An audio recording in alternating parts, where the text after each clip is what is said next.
basically had a full-out conversation. I think Emily and I started with about 3 sentences, and then the group really jumped in, so that was great. What was the title? What was the overview? The overview is how do you approach your first year with the idea that moving forward and building to the second year. And when Emily and I spoke about this last night, one of the things that really came, I think, clear to both of us is that taking on a mini maker fair is not a 1 or 2 day thing. It is a year-round thing. And to do what it takes to make this what you're passionately wanting to make, take the long view. Look at where you're going to be in 5 years and how you want this to be and what you want to do. And to relate to that, one of the things that came up is to make sure you delegate people to photograph, to film, to video, because all of that will be the way in which you can then tell the story for the next year. And also as you start reaching out to partners and sponsors, going to the city governments, going to state agencies, you have something that shows the value that your event is to the community. One of the things that came out of that also is to make sure that you have at least one good photographer, if not a professional photographer, because while a lot of crowdsourced pictures are great, they can also be of poor quality, and they also may not have the true impact that somebody with that amazing eye can bring to you and can really make your marketing materials. Also, label everything. That was a really good suggestion I that somebody brought up because a lot of times, images are great, but if there's no context, that doesn't help tell the whole story. So that's all. Use the same label all the time. If you are XYZ Mini Maker Fair, just on search the internet and find that and you're looking for it. But I was thinking also internally, so that you know what the context is about. Got it. Yeah. So we also, these are not all, we've actually started chronologically here now, but these got a little later.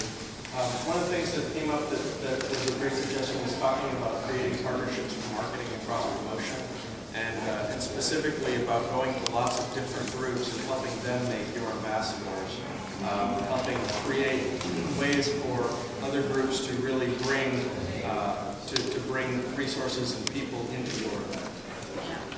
Most of us, I think, find that the first year is a lot about educating the community to what a Maker Fair actually is. So you spend a lot of time doing that in the first year.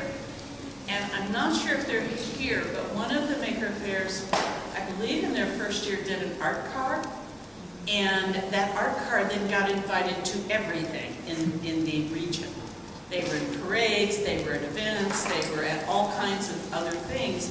And everywhere that art card was, it was Maker Fair, Mini Maker Fair. So it becomes something that helps keep you in the public eye. Sort of a corollary to that was focusing on the maker community and educating the larger community. The event obviously has to be focused on the maker community, on growing the maker community, and that's a year-long thing. The event just happens to be an expression of that. But it is important as you go along. Many of us are in communities where the term Maker Fair is a complete semantic no. People don't know what it means, and so there's that side of it as well. But the takeaway was if you engage the community, the maker community, they become your ambassadors, and if you engage these other organizations and whatnot, they can also become your ambassadors. Well, someone mentioned in their community there's a weekly sewing group. They don't know they're makers. They don't think of themselves that way. You go and you have a short meeting, you show, you talk about what it is, and all of a sudden now you have a whole other group of makers who are now excited to come because it's not just showing what they've made, it's helping to pass that on. We have, in New Mexico, we have weavers, we have woodworkers, we have all that kind of stuff. And they love the idea that they get to teach others how to do this. It's a very different thing than a craft fair. I thought it was interesting that they said to have meetups, maybe monthly, invite a whole bunch of people to it, especially the people who don't know, 4-H, Girl Scouts, like all these people that don't know that they're makers, keep the conversation open, and then have people put it on the table, to let people do and bring things and put their own skin in the game. I thought was really great. Get them involved right here at the meeting. Find the connectors, lay out all the folks, the people you want to reach out to, all the different tasks that need to be done, and let them self-engage. Let them come in and decide who they want to reach out That's to. great. Yeah.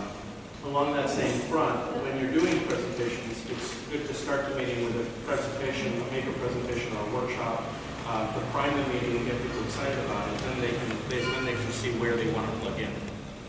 Nice little short PowerPoint will, one picture, 1,000 words kind of thing. That will really help people get an idea for it. And what didn't come up, but I wanted to mention in our group, is almost every city has Rotary clubs and other service organizations who are looking for speakers who will come in and do a 10-minute presentation. Rotary Club does funding. These are the business people. These are your local business people that if you can engage them and get them excited, or say, we need somebody who will sponsor snacks for our volunteers. Well, somebody may stand up and say, I can't do it, but my good friend owns this Flying Star. Let's get you over there and take care of it. And plus, service groups clubs are the most reliable source of most reliable volunteers you will have. Oh, yeah. Yes. If you want people to show up, they will show up. And I just want to add, Lynn and I are Rotarians. This is the time of the year where the new president's going to be coming in 1st of July. They're putting together their budgets. Don't go asking them for money in October or November. Now is the time. Like, get on now. the list. Before the budget's on, right? Before the budget is List for put into volunteers. They will concrete. be there. Yeah, So Some clubs have money after that and some don't. yeah. So one of the things that came up that's corollary to that is presented funding and city group opportunities, so that's the Rotarians and so on. But it's also, somebody mentioned that there are sometimes opportunities to gain funding where you do a quick presentation or something like that, and whether or not you gain that funding, that will also give you so much exposure to the types of folks who are interested in helping you create and fund your event. Yeah. If you're speaking to a group of 10, 20, 40, 50, 100 people, chances are you're going to get at least 5 to 10, a few percentage points out of that group who are going to get really excited. 2 minutes. We got to go into the next group and then have lunch. All right, so now we're kind of flipping to the back end of it. We covered fairly well. Now we kind of went more into postmortems and surveys and communities and what happens after your event and how you use that for your next event. Yeah. Well, the thing, we kind of talked about postmortems in the group. It's really important to get feedback from all of your volunteers and all of your makers, and there is an attendee survey and a maker survey that is incredibly valuable to us, to Maker Faire, and it lets you know what's going on. Also in that, what I've discovered, my plan for this year's date was not the right plan. And when I talked to my volunteers, they went, oh, no, we don't want to be then. And it's like, okay. And they're right. I mean, my theory, not always right. So the postmortems and taking notes and getting everything documented, even if you set up a Google spreadsheet with a form for people to fill out stuff.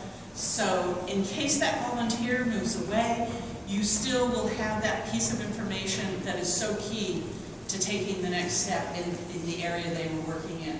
Yeah, get everyone to document everyone they spoke with, what they did, everything they did. If you try to make sure that your planning documents are such that you can continue to reuse them, but best yet, there's things that happen even during the event that need to be documented and that can be used for the next year, and you don't want to lose any of that, especially as you have certain turnover.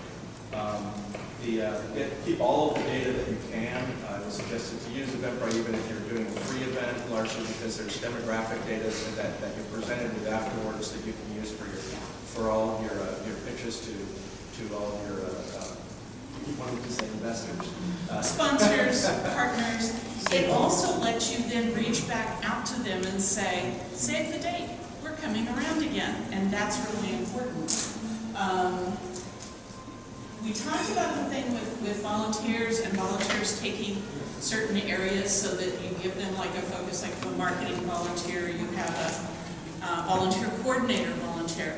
And that it's really good to have an assigned second person in that, because something can happen. That's where you can get the last minute hiccups. Someone gets sick, there's something that's happened in the family, and that key person now can't be at the fair. So you want to have someone who's walked that entire journey with them, so they can step right in and it's seamless. But over the course of the planning process, you also see people grow in certain strengths and show certain abilities that you didn't expect or that might really be useful in your area. So it's good to keep track of that and document that so that you can then go back and invite certain people to be coordinators for the next year for certain areas. Because you may discover that someone you thought was great at something was actually good at something else.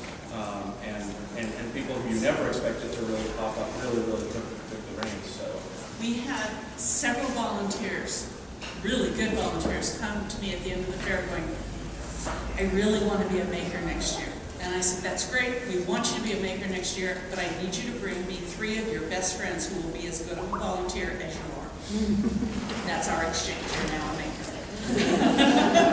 Make me 3 new volunteers. Sabrina closed us with reminding us that in every single engagement that we have with anybody throughout the entire planning process and afterward, to continue to reiterate that authentic maker community connection and to really focus on growing that community. Yep. All right, let's do the safety one. I got volunteered to do this.